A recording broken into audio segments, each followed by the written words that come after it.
The rain is slowly starting to fall, and you can hear a thunder, but it's quite far in the distance.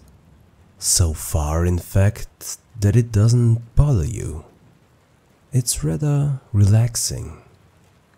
You are sitting in a big old chair, one of those comfortable ones who aren't too soft nor too hard.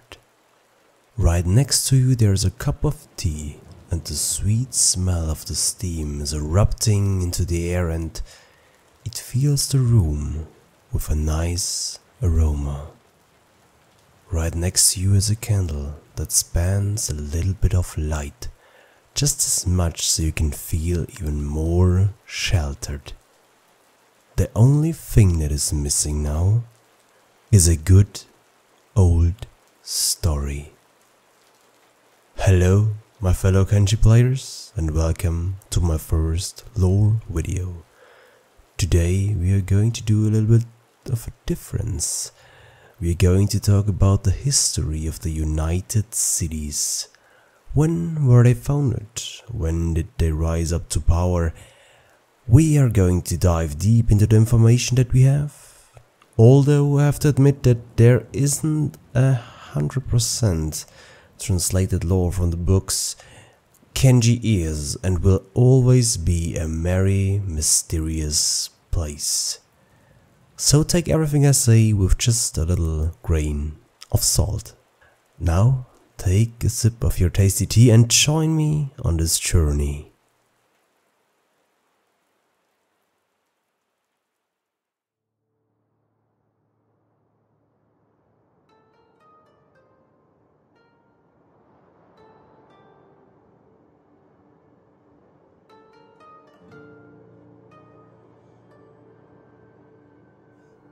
The United Cities, also known as the Empire, started to form right after the fall of the Second Empire, or at least it is to believe that it is that way. Some even argue that they are like the Second Empire, or at least like a former one. The United Cities always worked close together with the Traders Guild, and with the combined power they were able to take over a big portion of the land. Even though most of the United Cities are located in the desert, you can also find some of them farther to the south, which makes the United Cities the biggest of the factions. When the Empire started to become more organized, they brought out new laws to free the people of the tyranny of former empires. For example, the very prominent slave law was once only used for criminals, so that they can work away in the mines on the farms to pay for their crimes. But in the current empire, well, slavery, corruption, and power-hungry nobles, the laws that should have saved the people started to work against them. This went even so far that being poor is a crime now. But there is more to discover here. According to records, a few decades ago, the southern plains suffered a significant drought, and the forthcoming famine brought the United Cities to their knees. The southern cities were forced to rely on the Traders Guild, but bandits and group of shacks blocked the routes, so not much of the needed supplies came through. And what came through was seized by the nobles and sold for a very high price.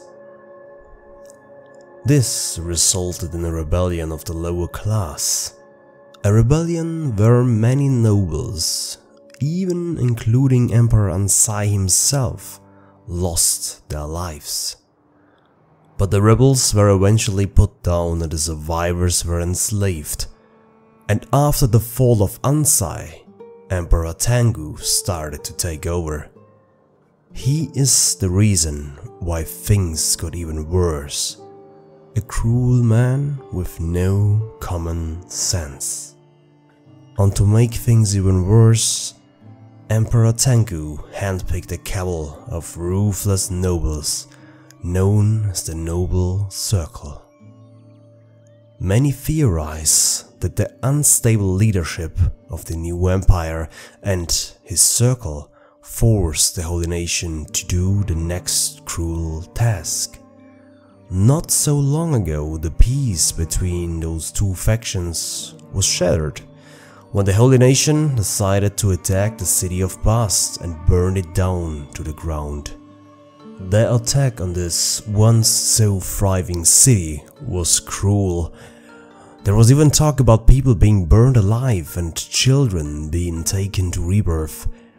Since this attack, Bast is an everlasting war zone where the United Cities and the Holy Nations are fighting it out, and neither of them being very victorious. Personally, I think the United Cities have more pressing matters than the war. With all this corruption going on in the Empire, a rebellion was never far away from happening. And one of those rebel leaders, for example, is Simeon, or as the rebels call him, Boss Simeon. Once a normal farmer, he wasn't able to compete with the slave farms, and eventually he was driven out of his home.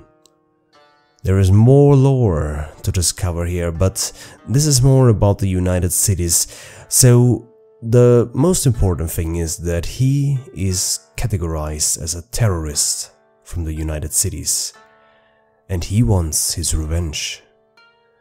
And there is another small faction that is intertwined with the lore of the United Cities, the anti-slavers, with the legendary leader Tin Fist. They also try to fight the corruption of the Empire and the Traders Guild, but they are not really that successful.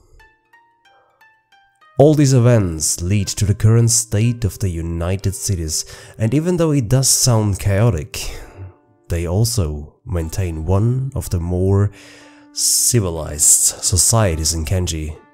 But if you look at the cannibals, or even the skin bandits, that's not a very hard thing to do, is it? So what will the future hold? Will you destroy the Empire by supporting the rebels and bring justice to this world? Or will you decide to join the United Cities and carry out their deeds?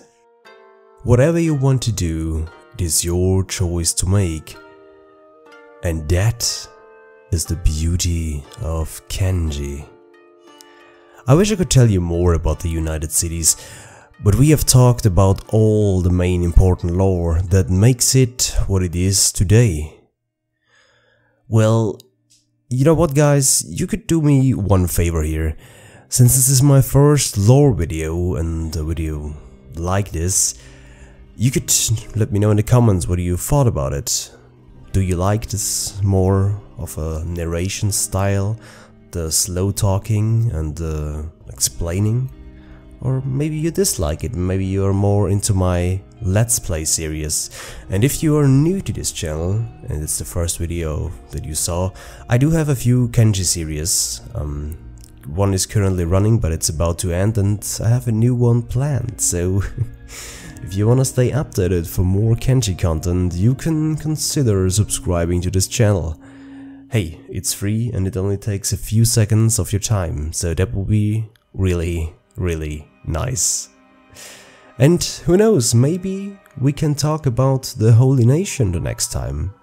Or, I don't know.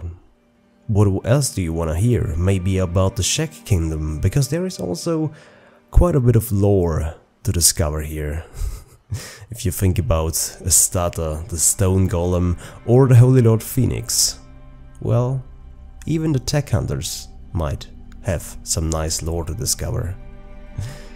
Anyways guys, I wanna say thank you for watching, and maybe take another sip of that very tasty tea you have right next to you. I hope you also liked the introduction I did there, and I guess what I can say is thank you for watching, and I do see you in the next time. Goodbye.